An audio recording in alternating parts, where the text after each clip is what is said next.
तो आज हम लोग उसी चैप्टर में है ना।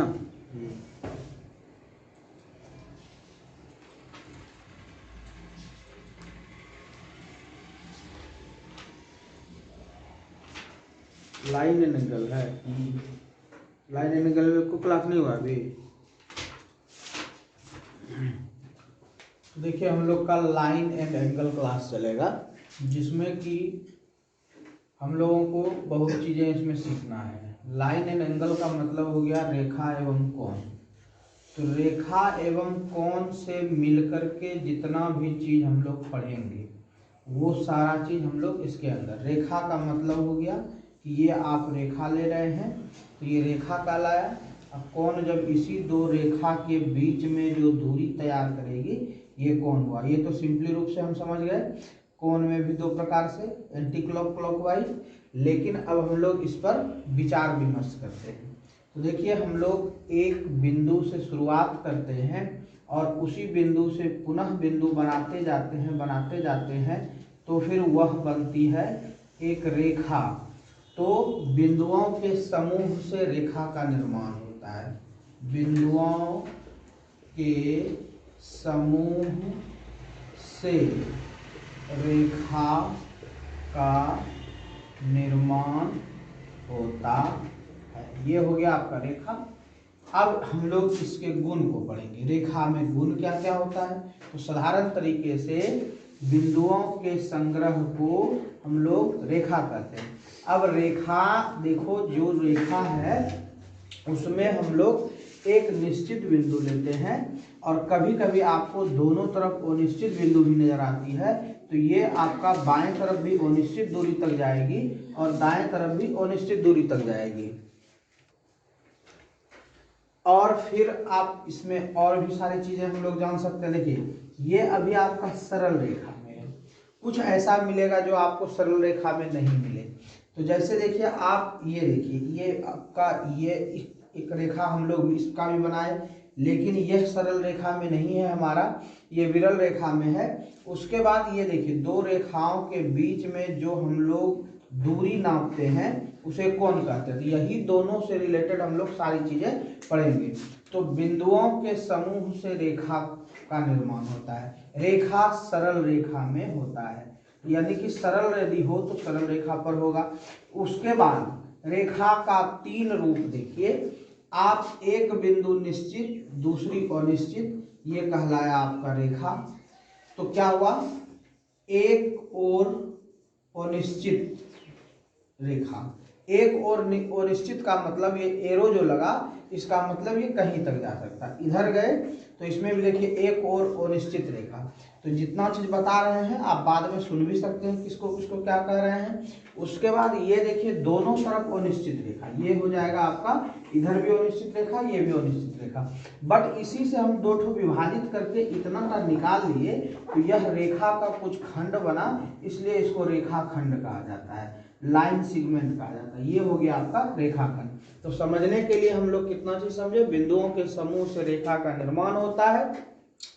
कोई पूछेगा तो बोलेंगे इसमें अनंत बिंदु है, कितनी बिंदु है पता नहीं। अब देखिए मान लो कि इतने का रेखा है, उससे हमको क्या मतलब, बिंदु गिनो ना, बहुत अनंत। अनंत मतलब गणना करना संभव नहीं है, क्योंकि बिंदु का भी एक छोटा सा पार्ट बिंदु में जाएगा, एकदम छोटा सा पार्ट।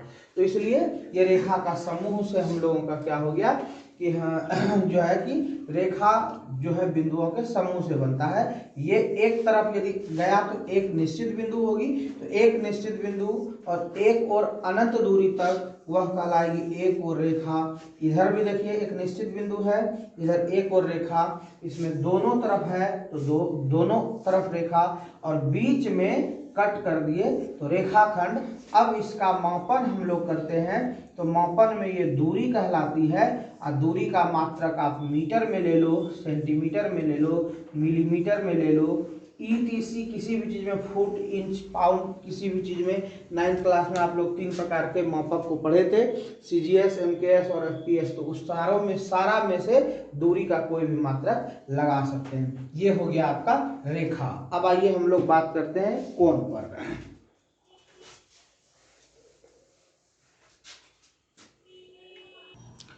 उसके बाद देखिए हम लोग थोड़ा सा कोण पर विचार विमर्श करते हैं। तो कोण का मतलब हो गया एंगल। इसमें देखिए हम लोगों को क्या है, इसमें आपको कम से कम दो रेखाएं होगी। जब तक दो रेखाएं नहीं होगी तो इसका परिभाषा याद रखिएगा, लिख नहीं रहे हैं बट आप सुन लोगे तो परिभाषा हो जाएगा। देखिए दो बिंदु, दो रेखा का प्रारंभिक बिंदु पर बना हुआ जगह या आकृति क्या कहलाता है हम लोगों का, कोण कहलाता है। पहला हो गया। दूसरा देखिए, ये आया इधर से, ये गया इधर को, क्रमागत हो गया। दो क्रमागत रेखा, दो क्रमागत रेखा से मिलकर के जो आकृति बनती है उसे कोण कहते हैं। पहला क्या बताए, दो रेखा, मान लो ये रेखा ए बी है और ये रेखा ए सी है, तो एगो ए बी में गया, एगो ए सी में गया, तो दोनों का स्टार्टिंग पॉइंट ए से हुआ। तो यदि दोनों का प्रारंभिक बिंदु जिस जगह पर एक हो वह कोण कहलाता है। क्या हुआ, दो रेखा का प्रारंभिक बिंदु के पास बना आकार कोण कहलाता है। दूसरा बताए कि दो भुजा क्रमागत, क्रमागत देखिए, अब दो रेखा यहाँ भी, एक यहाँ दे दी, एक यहाँ दे दी, क्रमागत कहाँ है, इसी जगह स्टार्ट होना चाहिए या इसी जगह स्टार्ट होना चाहिए। यहाँ स्टार्ट होगा तब वह एक इधर गया एक इधर गया तब क्रमागत। इसके लिए ये इधर गया ये इधर आया तभी क्रमागत। यदि वो नहीं है, यदि वो नहीं है तो कोण नहीं होगा। क्रमागत है तब उसके बीच की दूरी को कोण कहते हैं। तो दो परिभाषा हो गया कि दो रेखा का स्टार्टिंग बिंदु यानी प्रारंभिक बिंदु के सामने का आकार, ये प्रारंभिक बिंदु हो गया। देखिए इसका प्रारंभिक बिंदु यहाँ है, इसका यहाँ, तो दोनों का प्रारंभिक बिंदु सेम होनी चाहिए। ये भी प्रारंभिक बिंदु है, इसके सामने कोण कहलाएगा। इसमें बताए कि यदि कोई दो रेखा क्रमागत हो, क्रमागत का मतलब इधर गया इधर गया, तो उस क्रमागत के बीच में क्या बनेगा, कोण बनेगा। और एक परिभाषा देख लीजिए, दो रेखा के मध्य, ये मध्य हो गया। मध्य का मतलब कि बीच में, जैसे मान लीजिए हम ये कहे थे इसके मध्य बीच में हुआ, जैसे हम लोग मान लो इतने टा का बनाए मध्य ये हो गया। जैसे हम लोग इस प्रकार का आकृति बनाए कहेगा मध्य, तो ये मध्य हो जाएगा, ये मध्य, ऐसे मध्य हो गया। तो ठीक उसी तरह से ये जो हम लोग कोण बनाए, इसके मध्य जो यहाँ पर है यह मध्य क्या कहलाएगा, यह मध्य कोण बनाएगा। तो क्या हो गया, तीन परिभाषा बताए। पहले बताए दो भुजा के प्रारंभिक बिंदु के सामने बने आकार को कोण कहते हैं। क्रमागत दो रेखा से बने बीच के आकार को कोण कहते हैं। तीसरा देखो क्या बताए, दो रेखा के मध्य आकृति को कोण कहते हैं। तीनों हो गया एक साथ। ये हो गया कोण के बारे में। अब कोण का थोड़ा सा प्रकार को भी देख लेते हैं हम लोग। कोण का प्रकार देखिए दो प्रकार का होता है, कोण का प्रकार। पर आप लोगों को यहाँ पर वैसा जरूरत पड़ेगा नहीं, ये क्लास 10th के बाद आप लोगों को जरूरत पड़ेगा, लेकिन दोनों को समझ लो। ये देखिए, एक ये आप बनाए, मान लो कोई भी, तो ये यदि इधर से जाती है, इधर से जाती है मतलब कि मान लो कि प्रारंभिक बिंदु यहाँ है, ये आपका इनिशियल पॉइंट ए है, ये आपका ओ है, ये बी है। यदि हम इसे ए ओ बी कहेंगे इधर से, तब यह इधर से जो माप होगा यह धनात्मक होगा। तो किधर से, ध्यान दीजिए, आप एक घड़ी बना लो। घड़ी में देखिए आपको क्या पता चलता है कि घड़ी में सुई जो है इधर चलती है, राइट साइड की तरफ इधर चलती है, लेकिन इसमें देखिए कोण किधर जा रहा है, इधर, विपरीत साइड, उल्टा साइड। तब क्या होगा, ये धनात्मक। क्योंकि कोण देखिए इस प्रकार से जब बनती है, इसका नाम क्या है, क्वाड्रेंट। आप लोगों को पता है, बताए थे इसके बारे में निर्देशांक ज्यामिति में। आप निर्देशांक ज्यामिति का भी 2-3 क्लास चला हुआ है, आप जाकर के देख लीजिएगा उसमें। इसको हम लोग कहते हैं चतुर्थांश। इसमें आपको पता है कि यहाँ से स्टार्ट होती है, ये शून्य है, यहाँ से स्टार्ट होती है तो ये फर्स्ट चतुर्थांश, ये सेकेंड चतुर्थांश, ये थर्ड चतुर्थांश और ये फोर्थ चतुर्थांश। इस प्रकार से। तो ये इधर से काउंटिंग होती है, इधर से काउंटिंग होने का मतलब यह हो गया प्लस प्लस, तो शुरू यहां से होती है, तो ये हो गया। तो इस दिशा में जब जाए तो धनात्मक, तो इस दिशा का मतलब हो गया घड़ी चलती है इधर, घड़ी के उल्टा, यानी कि घड़ी की विपरीत दिशा। कोई पूछे घड़ी की सुई की विपरीत दिशा यदि हो तब धनात्मक होता है। धनात्मक का मतलब plus 30 degree, plus 30 degree, plus 40 degree. और इधर से जब चले घड़ी की दिशा में तो ऋणात्मक होता है। तो अब हो गया दूसरा क्या, घड़ी की दिशा में ऋणात्मक, ऋणात्मक। तो दोनों बात लिख दिए हैं, वीडियो कभी भी देखिएगा तो आपको सब समझ में आ जाएगा कि क्या क्या बताए थे। तो कोण का प्रकार हो गया, कोण निम्न दो प्रकार के होते हैं, उस दोनों में से हम लोगों का कौन सा हो गया, एक हो गया आपका घड़ी के विपरीत दिशा में चलने वाला कोण 30 डिग्री यानी प्लस में होगा, और ये घड़ी की दिशा में चलने वाला यानी घड़ी की दिशा में इधर से यदि घुमा दिए हम तो उल्टा हो जाएगा, इधर से घुमा दिए तो सीधा हो जाएगा। ये हो गया कोण का प्रकार। आगे और हम लोग सीखते हैं। देखिए उसके बाद हम लोग रेखाखंड जान गए। आप देख लीजिए कि आप लोगों को पढ़ना क्या क्या था, इसमें जो जो पढ़ना था वो हम यहाँ पर लिख रहे हैं। देखिए रेखा, इसके बारे में मैंने आपको बता दिया। दूसरा आप देखिए इसमें लिखा हुआ था रेखाखंड। रेखाखंड बता दिया कि यदि किसी रेखा का दोनों पार्ट निश्चित हो, देखिए यहाँ भी निश्चित है, यहाँ भी निश्चित, और अनिश्चित का पहचान क्या है, यदि ये तीर लग गया तो तीर जैसे लेगा इसका नाम हो गया अनिश्चित, और यदि तीर हट गया तो इसका नाम हो गया, ये देखिए बिना, ये तीर वाला हो गया और ये बिना तीर वाला हो गया, इसको हम लोग कहेंगे निश्चित। और जैसे ही निश्चित होगा तो यही निश्चित भाग को हम लोग कहेंगे रेखाखंड। और रेखा क्या कहलाएगी, जो दोनों पार्ट अनिश्चित हो। ठीक है, चलिए अब देखिए क्या कह रहा है।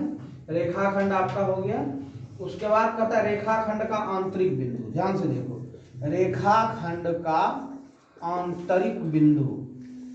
तो रेखाखंड का आंतरिक बिंदु क्या होगा उसको समझिए। देखिए पहले एक रेखाखंड ले लो, रेखाखंड में दूरी निश्चित होती है, ठीक है। उसके बाद यहाँ पर ए मान लीजिए, ये बी मान लीजिए, आंतरिक बिंदु बीच का ये वाला हो गया, तो यही हो गया क्या, आंतरिक बिंदु। अब कोई जरूरी नहीं है कि ये बीच में ही होना चाहिए, बीच में होगा तो इसको कहेंगे मध्य बिंदु। क्या कहेंगे, मध्य बिंदु।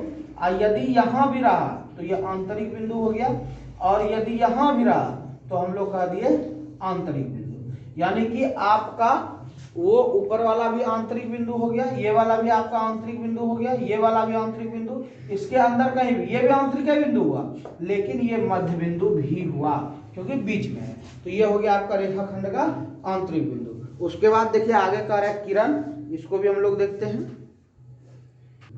अब देखो थोड़ा सा नोटेशन जान लो, चिन्ह मतलब जैसे कि चिन्ह पर रहेगा कैसे कैसे होता है। जैसे कि यदि रेखा कहे तो इसका चिन्ह ऐसे होगा, ये रेखा होगी। अब मान लो कि ये ए बी है तो इसको हम लोग ए बी रेखा कह सकते हैं, रेखा, ठीक है। अब यदि मान लो रेखाखंड रहेगा, ये देखिए, तो उसमें दोनों तरफ कुछ नहीं लगा हुआ रहेगा, तो ये हो जाएगा रेखाखंड ए बी ऊपर में से। अब किरण की जो बात कर रही है रे के लिए, तो इसमें देखिए आपको ध्यान देना है, इसका एक बिंदु निश्चित होगा और दूसरा अनिश्चित होगा, तो ये कहलाएगा किरण। चाहे ये इधर से भी हो सकता है, चाहे यह इधर से भी हो सकता है, कहीं भी हो सकता है। ये देखिए, यानी कि ये हो गया आपका किरण। तो किरण का मतलब हो गया रे, तो इसमें क्या हो गया, इसको कैसे लिखेंगे, यदि ए बी है तो ये देखिए किरण, ये हो गया आपका ए बी किरण। तो किरण समझ गए, रेखाखंड समझ गए, रेखा समझ गए, और आगे जो है उसको बताते हैं। अगला है देखिए अर्धरेखा। अर्धरेखा और एक है संरेख। सबसे पहले सब चीज को जान जाते हैं, उसके बाद फिर इसमें पढ़ने में मजा आएगा। देखिए अर्धरेखा क्या हुआ, जैसे मान लीजिए कि हम लोगों ने यहाँ पर कोई रेखा खींचना चाहा, तो रेखा का मतलब हो गया इस प्रकार से, लेकिन हम लोग इस रेखा को विभाजित कर दिए दोनों पार्ट में, तो ये भी हो गया अर्धरेखा, और इधर वाला पार्ट भी हो गया अर्धरेखा। यानी कि परिभाषा में कहेंगे यदि किसी रेखा को मध्य से विभाजित कर दी जाए तो वह अर्ध रेखा कहलाती है। और दूसरा देखिए यहाँ पर क्या ये है संरेख।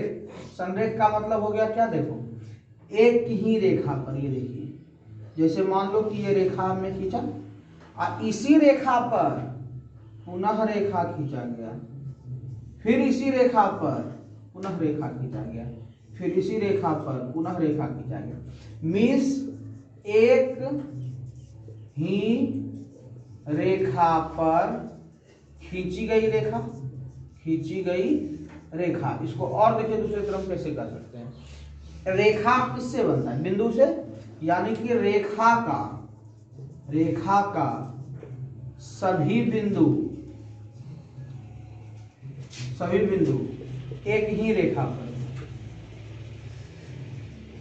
समझना क्या लगे, रेखा का तो कोई रेखा ले लीजिए, ये देखिए ये हम लोग एक रेखा लिए, रेखा में आपको लगाना है तीर, सभी बिंदु, इसमें बिंदु है ना, देखिए ये सब बिंदु है, एक ही रेखा पर हो, उसी पर हो, यानी एक ही रेखा पर सभी बिंदु होने पर संरेख बनता है।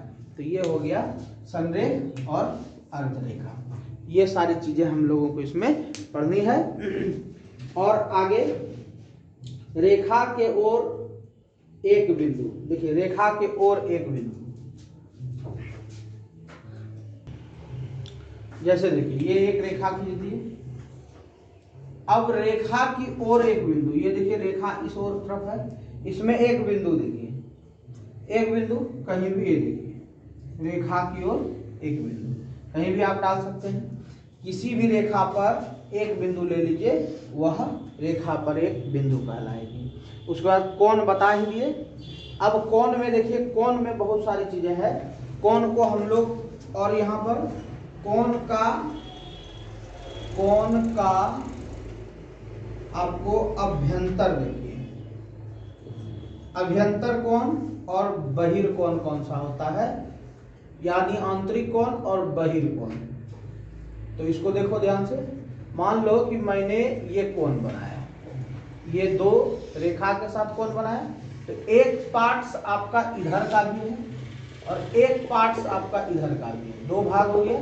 तो देखना है हमको कि कोण किस ओर हम लोगों का वो हो रहा है, झुकाव कर रहा है। ये देखिए ये आपका कोण इधर की ओर है, तो ये कोण आपका अभ्यंतर कोण कहलाएगा और ये वाला आपका बहिर्कोण कहलाएगा।